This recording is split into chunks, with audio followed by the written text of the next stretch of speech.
Mídia Max Entrevista de hoje está com a jornalista e agora escritora Cláudia Geiger, que está lançando o livro Diário de uma Repórter no Pantanal. Que delícia, obrigada, Grazi. Ai, que delícia, gente. A gente trabalhou junto tantos anos e é tão bom estar aqui conversando. Muito obrigada. Prazer muito grande também estar com você nessa conversa gostosa, né? De tantas conversas que Papo a gente de comadre, né? Então, primeiro começar falando da capa, né? Eu até, nos bastidores aqui, estava falando com a Cláudia que antes da Juma, né? Todo mundo tem uma foto dessa mergulhada ali nos rios, mas você me disse que também foi inspiração. Na verdade, assim, eu não gosto de pentear cabelo, não gosto de usar maquiagem. Aqui eu tô bonitinha, assim, toda arrumadinha pra Grazi e pra Mídia Max. Mas toda vez que eu tô fazendo reportagem no Pantanal e na Amazônia, Mata Atlântica, qualquer bioma, quando eu termino de gravar, eu sempre pergunto ao cinegrafista assim, você vai me filmar? Ele, não. Puf, pulo no rio. Eu adoro ficar no rio. Jacarezando. Rio Negro aqui, ó. Hein? É uma delícia, água quentinha, quentinha. Tem um jacaré ali, um monte de capivara ali, ariranha. Eles nem vêm. Ó. E aí, essa foi uma foto, na verdade, que a gente fez em dezembro de 2021, quando eu estava no Pantanal, aqui em Mato Grosso do Sul, gravando um Globo Repórter sobre a novela Pantanal. Então, estava muito quente, eu tinha acabado de gravar já, fiquei ali, dentro do rio. E, na época, estava gravando a novela todo vapor, né? E tem uma cena da Alanis Gillen, que fez a Juma, que é exatamente a mesma cena. E o Papinha, o Rogério Gomes, era o diretor, na época da novela. E assim, até brinquei, falei, gente, olha ali, sou eu. E aí o Papinha, inclusive, só me chama de Juma, e eu chamo ele de Velho do Rio, porque ele é sensacional, né? E eu fiz a viagem com eles antes da Globo aprovar o início da gravação, a gente viajou pelo Pantanal, eu levei o Bruno Luperi também, que é o neto do Benedito Rui Barbosa, Sim. que fez a adaptação, a gente ficou 15 dias, eu apresentei o Pantanal Sul para eles. Então essa foto é uma foto muito característica de quem gosta de natureza, de quem gosta de estar em contato com os nossos biomas. Eu sei que você tem uma, igualzinha. igualzinha. E é o nosso momento Juma. Sim, mostra muito ali do repórter realmente mergulhado ali no seu assunto, no Pantanal, né? E 24, 25 anos de televisão, eu sei que deve ter te dado um trabalho para reunir somente 30 histórias aqui, porque você tem centenas, milhares de histórias no Pantanal, né? Dá para fazer volume 1, 2, 3, né? Agora, assim, eu sempre escrevi muito, sempre gostei muito de escrever. A televisão, a gente tem que buscar uma linguagem simples, objetiva e rápida. Então, normalmente, as reportagens, elas têm Jornal Nacional, 2 minutos, 2 minutos e 30, Globo Repórter já é um pouco mais, 35 minutos, 40 minutos, Fantástico também um pouco mais. Agora, o dia a dia do processo, nem sempre a gente consegue mostrar. Quando dá para fazer um vídeo de make-off, a gente mostra. Mas aí no livro, o que a gente fez, né? Eu sempre que voltava das minhas reportagens, nesses anos todos, eu botava no papel os meus sentimentos, as minhas impressões, o que eu vi, e para chegar naquele assunto também. Eu sempre pesquisei muito, então eu sempre busquei o conhecimento científico com os pesquisadores, o conhecimento tradicional com as pessoas que moram nas regiões, os povos originários. Ali você vai entender a essência do assunto. E tem muitos detalhes que às vezes não dá tempo de você colocar numa reportagem de televisão. Sim. Então, assim, o Documenta Pantanal, que é a plataforma que me chamou para escrever esse livro, eles financiaram o meu livro, a gente não tem uma editora específica. Eles falaram, bom, você tem seus inscritos, vamos reunir? Na hora que eu comecei a mandar, você lembra de mim, né? Aquela coisa, o editor me dá 1 minuto e 30, eu escrevo 3 minutos. E aí eu mandei os textos e o livro era para ser menor, ele acabou crescendo e a gente teve que escolher. Então, assim, nós fizemos escolhas de 30 textos. 30 textos. Desde que eu cheguei aqui em Mato Grosso do Sul, em 1998, e não fala só do Pantanal, apesar do nome ser Diário de uma Repórter no Pantanal. Porque como repórter de rede nacional, eu viajei o Brasil inteiro. Então, tem histórias da Amazônia, tem histórias do Cerrado, na Mata Atlântica. Eu sou de Mata Atlântica, né? Tem muita gente que acha que eu sou sul-mato-grossense, mas eu sou capixaba. Sim, de Cachoeira sim. Itapemirim. E é isso. Isso, na verdade, a pessoa quando ela assiste uma reportagem, aguça aquela curiosidade, muito para saber do bastidor, né? Nossa, como que ela chegou até ali? Coisas que não dá para mostrar ali, até pelo tempo da reportagem, né? Então, eu acredito que realmente você está mostrando a curiosidade, o bastidor, o por trás de muita coisa. E ali você envolve histórias, o quê? Mostrando o bioma, mostrando a fauna. Fala um pouquinho de algumas dessas histórias, né? O que as pessoas vão encontrar aqui? Na verdade, assim, é um livro que não é um livro bandeira de defesa ambiental, apesar da minha área ser o jornalismo ambiental e social, mas eu falo muito do que eu vi acontecer nesses 24 anos trabalhando no Centro-Oeste, Amazônia, enfim. Então, eu vi a transformação dos biomas. No caso do Pantanal, lugares que eu gravei lá no início, 98, 99, não existem mais. Tem alguns que viraram pastagens, tem outros que viraram lavoura. Então, fala um pouco disso, dessa transformação do uso do solo e até mesmo da pesquisa científica envolvendo esses assuntos. Não só aqui no Pantanal, mas também nos outros biomas. E tem histórias pitorescas. Então, por exemplo, vocês vão se lembrar dos incêndios de 2020, que foram catastróficos aqui no Pantanal, Pantanal Sul e Pantanal Norte. Nós tivemos aí quase 30% do bioma queimados. Para onde você olha, só tem isso aqui, olha, muita cinza, toda a vegetação queimada e um calor. Hoje está fazendo mais de 40 graus. E por causa do vento, o fogo voltou em algumas outras áreas, em áreas que já tinham sido apagadas. A dificuldade, principalmente para os pesquisadores, é saber quando retomar essa pesquisa e como vai ser. Esse é o recinto onde as onças pintadas eram treinadas e reaprendiam a ser selvagens. Olha só como é que ficou difícil até poder soltar a onça de volta. Os pesquisadores ainda não sabem se ela poderá voltar para cá. E foi uma catástrofe porque, segundo os pesquisadores que fizeram um levantamento, 17 milhões de vertebrados morreram. E desse número, que é gigantesco, 60% são cobras, pequenos animais que não conseguiam fugir daquele fogo que era voraz. E em 2020 a gente ficou cobrindo incêndios do início do ano até novembro, uma coisa que nunca aconteceu e que já é o reflexo de uma mudança num sistema úmido do planeta. Porque assim, o Pantanal ele não produz chuva. A gente acha, né, a maior planície alagável do planeta, aquela coisa linda. Não, a chuva que vem para o Pantanal depende da Amazônia e depende do oceano. Porque na floresta amazônica, aquelas árvores gigantescas, elas têm a evapotranspiração, que é quando as árvores absorvem a umidade e fazem a fotossíntese e lançam também as gotículas de umidade na atmosfera. Só para você ter uma ideia, Gra, isso me impressionou profundamente, são 20 bilhões de metros cúbicos de água por dia, que a floresta amazônica, em todos os países que ela ocorre, lança na atmosfera. Aí forma aqueles rios voadores, né? Aquelas nuvens carregadas que vêm trazendo chuva para o sudeste, centro-oeste. Então é um regulador de clima. E o Oceano Atlântico também manda a umidade para cá. Só que a floresta está sendo desmatada, queimada.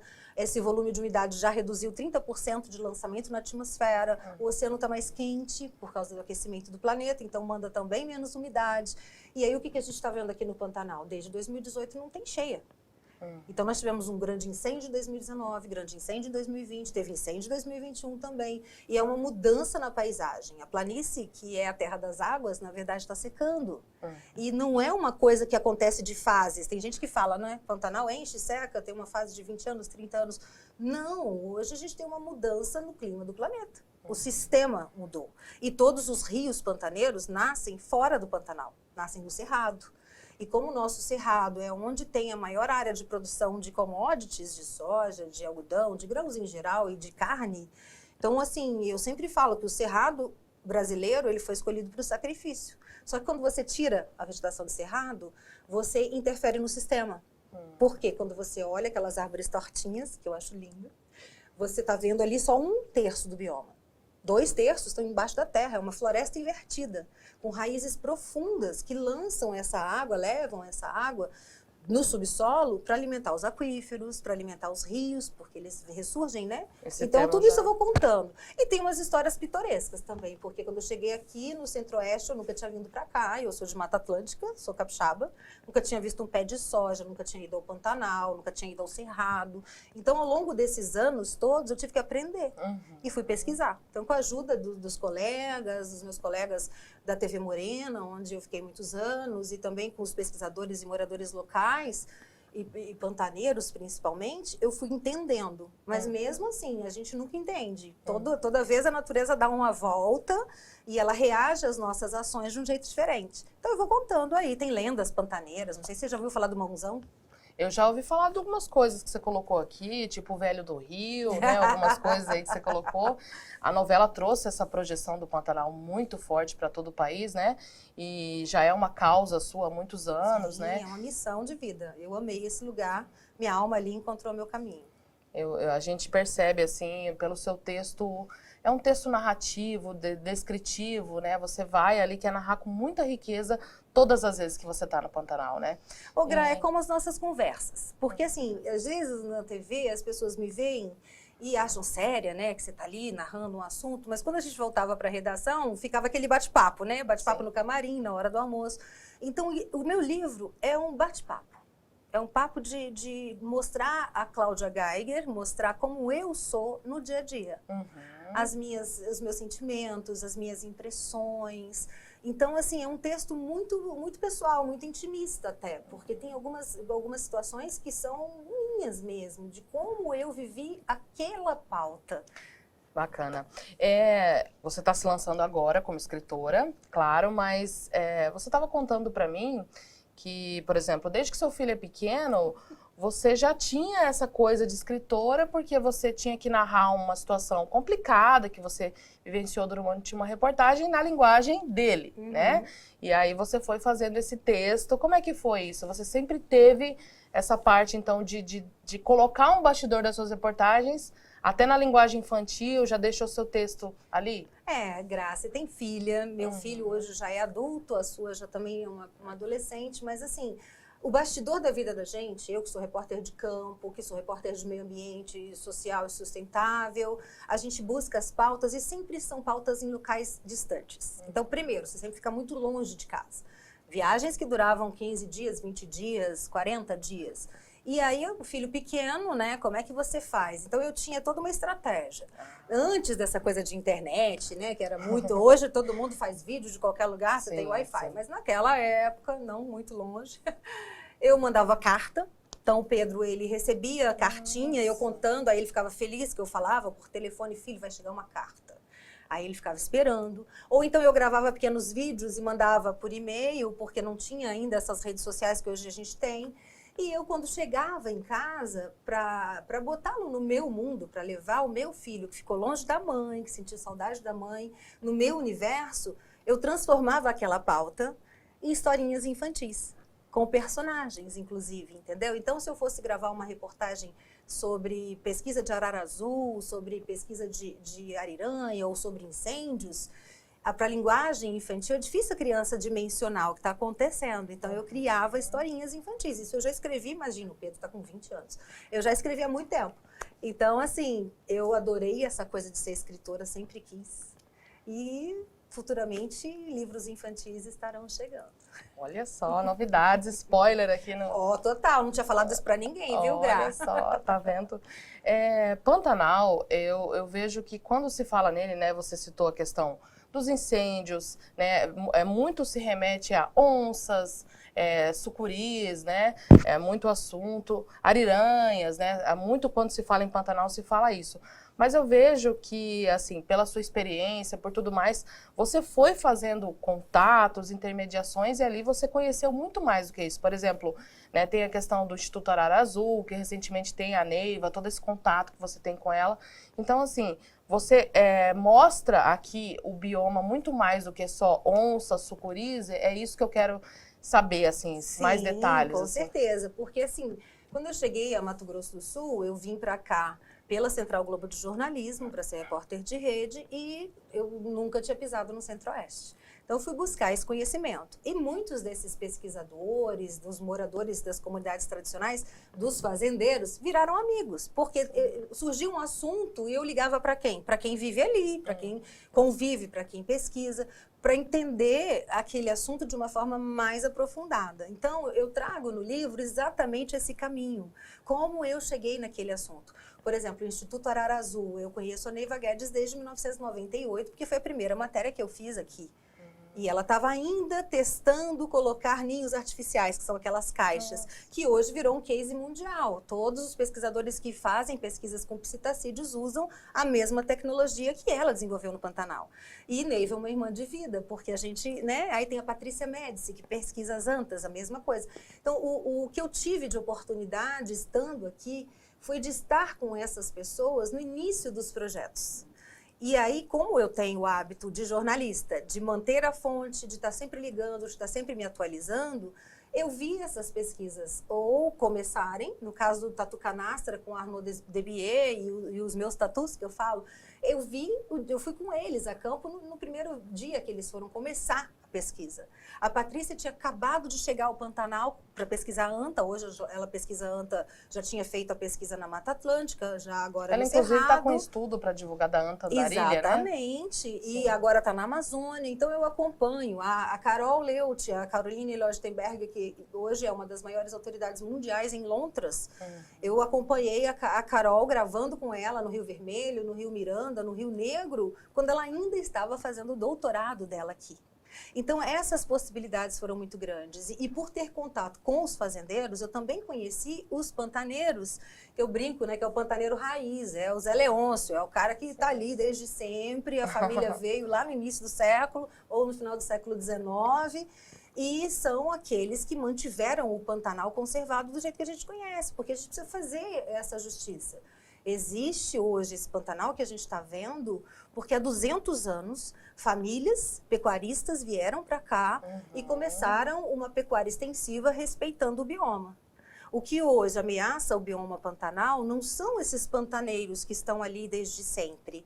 Muitas vezes é a ameaça que vem de fora do bioma Cerrado, já vai entrando, a soja está chegando, está tudo muito próximo. E aí quando você, num sistema que depende do bioma de cima, que é o Cerrado, desmata lá em cima, você traz o assoreamento para os rios da planície, você diminui a água da chuva. Então é um sistema. E aí eu vou contando essas histórias, contando histórias a partir do olhar das pessoas que eu conheci. Entendeu? Então, assim, por exemplo, tem fazendeiros no Pantanal que eu frequento a propriedade deles, porque tem muita gente que não sabe que o Pantanal é particular. 95% das terras pantaneiras estão em áreas privadas. Então eu tinha que ligar para o dono da fazenda e falar, ô, posso fazer uma reportagem aí na sua fazenda? E com isso eu fui criando vínculos. Então tem vários pantaneiros, várias fazendas que eu frequento há 24 anos. Ano a ano, pelo menos uma vez por ano eu tô lá.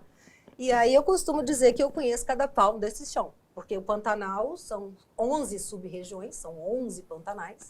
E eu rodei tudo, hein? Menina, me solta lá que eu olho na estrada, fala, vira aqui, vira ali. Às vezes me perco, porque as estradas mudam, né? Mudam, né? Sobre bastidores, ainda falando em bastidores, você disse que tem 30 histórias aqui. Mas na novela Pantanal, você fez os bastidores ali, coisa que muita gente gostaria de estar perto, né? Você estava sempre ali, sabe, mostrando um momento peculiar, né? A Alanis comendo uma melancia, uma gravação do casal. Assim, você esteve muito próximo ali, mostrando isso até pro Globo Repórter, né? Na verdade, assim, primeiro que eu vi Pantanal, né, na minha infância e assisti a novela, me lembro da minha mãe, do meu pai, vamos assistir Pantanal. E jamais imaginei que um dia eu moraria aqui. Começa por aí. Aí quando, em 2020 ainda, não havia sido aprovada a gravação, né, o remake da novela Pantanal, eu recebi uma ligação lá do Projac, onde me pediram ajuda para fazer a pesquisa. Porque normalmente quando você vai fazer uma novela, você faz uma pesquisa extensa antes, né, de você decidir aonde vai gravar, quem serão os atores, tem todo um trabalho prévio gigantesco. E aí o Rafael Machado, que é da pesquisa da Globo, me ligou pedindo um help, né? Você está aí há tanto tempo. Então a gente, desde o início, tudo a gente conversava. A gente precisa gravar isso, existe isso, tem matéria. E aí nesse caminho, em 2020, havia uma grande preocupação com os incêndios. Como é que nós vamos gravar uma novela Pantanal com o Pantanal pegando fogo? E aí eu, conversando com a direção do Projac, eu falei, olha, o Pantanal é gigante. A área onde a novela foi gravada da primeira vez não queimou e não está queimando. É uma área muito conservada, ali na Iacolândia, naquele meinho que os fazendeiros tradicionais, né, os pantaneiros tradicionais e até os pantaneiros novos, que são pessoas que adquiriram as propriedades recentemente, mantêm aquele ritmo de conservação, pesquisa e turismo. Aí a gente montou uma viagem, eles pediram para eu viajar com o Bruno Luperi, o Rogério Gomes, que é o Papinha, na época era a Luciana Monteiro, gerente de produção, e o Lucas O'Hara, que é amigo do Bruno e um colaborador também. E aí eu fiz 15 dias de viagem, eu fiz um mapa, né? Levei eles em umas 20 fazendas, e o interessante é que ainda não tinha essa certeza se ia gravar em 2021. E eu ligava para os meus amigos pantaneiros, falava, tô viajando de férias com alguns amigos. Eu não falava que era, né, da novela. Da novela. Até para não criar expectativa. Sim, e aí a gente viajou, aí eu levei lá no Almissata, eu levei na Fazenda Barranco Alto, na Barra Mansa, na Rio Negro. Também conversei com os proprietários, porque precisa, depois que você escolhe a locação, você tem que alugar a fazenda, né? Aí já é uma outra. Aí falei, gente, vocês precisam alugar a fazenda, Pantanal vai ser ótimo. E aí, assim, o Bruno Luperi nunca tinha ido ao Pantanal. Então, eu apresentei a ele, a gente tomou banho de rio, dei banho de rio em todo mundo. Igual aí, ó, a gente lá com a Almir Sater, com a esposa do Almir, a gente tomou banho de rio no Rio Negro. Eles conversaram muito, né? O Bruno tinha que atualizar uma obra de mais de 30 anos. O Pantanal mudou completamente, né, de lá para cá. E aí apresentei os peões, meus amigos de comitivas, cozinheiras, para ele pensar na Filó, aí os peões para pensar no Tadeu, no Zé Lucas de Nada. Então, assim, muito desse início, né, da criação da novela pelo Bruno se deu ali, porque ele se encantou. E, assim, o mais lindo de tudo é que eu ganhei grandes amigos. Aí depois veio a escalação. Vários atores são meus amigos de vida. O Almir, o Gabriel, o Marcos Palmeira, a Alanis, que fez a Juma. Eu sempre chamei ela de bonitinha, porque é igual uma filhotinha, adoro. E aí essa possibilidade de gravar nos bastidores foi mais simples, porque eu já estava desde o início no pensar a novela. Fiz muitas reuniões com a Globo Sustentabilidade, né, para fazer essa coisa de uma novela verde, porque eles queriam deixar o Pantanal do jeito que encontraram. E pensa, são mais de 100 pessoas. Aí, assim, tive grandes surpresas. Um dos diretores de fotografia, o Henrique Salles, é meu amigo de mais de 15 anos. A gente viajou junto, fazendo produtos para a Globo. Aí veio o J. Passos, que é um dos câmeras, ele tem 40 anos de câmera, fazendo novela na Globo, e o Jota é meu amigo também. A gente se conheceu lá atrás, quando ele estava gravando América, aqui no Pantanal. Então, para mim, estar nos bastidores foi, primeiro, encontrar grandes amigos, segundo, fiz novas amizades inesquecíveis, e no lugar que eu mais amo. Eu sempre falo que meu coração ficou numa curva de rio, e numa curva do Rio Negro. Tá lá. Para finalizar, tô vendo aqui, né?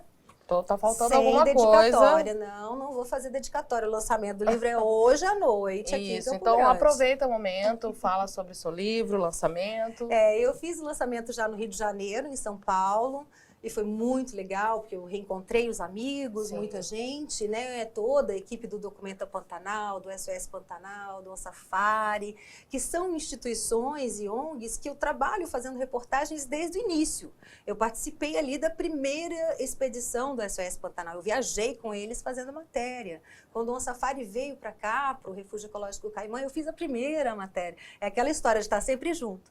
E foi muito interessante, porque eu estou sabendo que o Media Max agora também é parceiro do UOL, né? O UOL fez uma matéria belíssima no ECOA sobre o meu trabalho, sobre como é que foi a construção desse livro. Eu fiquei super lisonjeada, porque eu sou leitora também, eu consumo os produtos de vocês. Então, quando você está do lado de cá, estou te dando entrevista, primeiro é novo para mim. Sim. E segundo, é muito gratificante ver os colegas do jornalismo querendo conhecer, querendo saber um pouco mais do meu dia a dia de trabalho, do meu jeito de escrever. Todo mundo me conhece na televisão, falando, como eu falo pra caramba. Mas o jeito que eu escrevo, poucas pessoas. Então, o livro é isso, é um pouco de mim. Aqui em Campo Grande a gente vai lançar dia 21, hoje, sexta-feira, e vai ser numa loja de duas amigas muito queridas, se chama Polka Design. Inclusive, dessa loja, vários produtos foram usados no cenário da novela. Olha. Foram usados nas fazendas que foram alugadas para a novela. Então, elas trabalham muito com esse olhar de sustentabilidade, com esse olhar de comunidades tradicionais, de ícones do nosso Pantanal e do nosso Cerrado. Então, vai ser lá na Polka, a partir das 18 horas. Para quem não conhece, essa loja é uma loja de design, ela fica na Rua Piratininga, bem esquina ali com a Rua Ceará. E eu devo lançar no Espírito Santo também, vou lançar lá em Vitória e vou lançar na minha terra, Cachoeiro de Itapemirim, na casa dos Braga, onde nasceu o Rubem Braga, que para mim está sendo uma honra. Eu chorei de emoção quando na minha terra natal eu tive a possibilidade de lançar o meu primeiro livro na casa onde nasceu Rubem Braga, meu ídolo. Tudo que eu quero é ser a unha do dedinho mindinho dele como escritora, porque a vida inteira ele foi um dos meus mestres. Parabéns. Ah, lindinha. Vamos continuar te acompanhando. E só vou escrever a dedicatória quando você for no lançamento. É isso. Media Max de hoje entrevistou a repórter e agora escritora Cláudia Geiger. Continue acompanhando. Tchau, tchau. Tchau.